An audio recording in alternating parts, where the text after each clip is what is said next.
So I'm going to start out by exploring the physical components of the 1841 router. We're going to start by first looking at the physical components on the front of the router. So the front of the router includes the Cisco brand logo. It will be located on the top left. And the type of router would be indicated on the top right. There are two system LEDs. The system power LED, which is either off, which means there's no power, or it's blinking green, which indicates that the router is booting.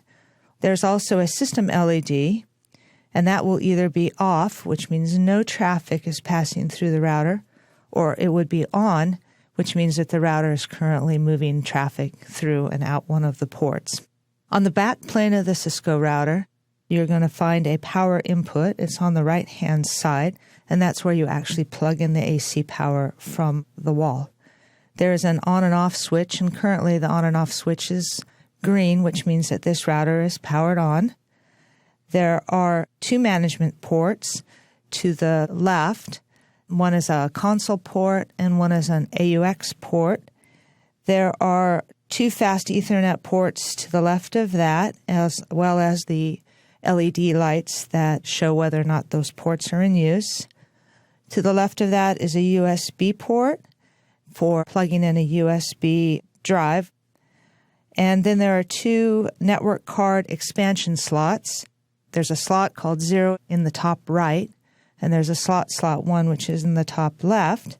The one on the right has a WIC 2T currently installed in it, and that is for use to connect up to your wide area network with a serial cable.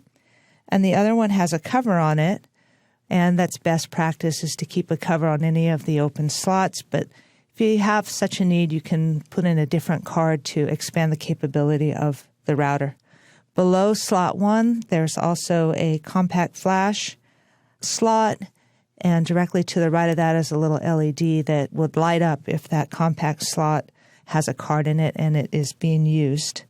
To the right of that is an advanced integration module light, and that would be on if an advanced integration module is actually installed in the router.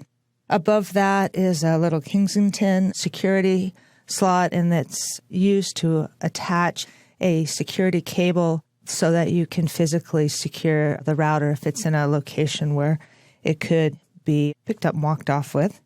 And then finally on the very right-hand side over by the power cable is a chassis ground connection so that you can attach a ground cable for the router if it's installed in a rack.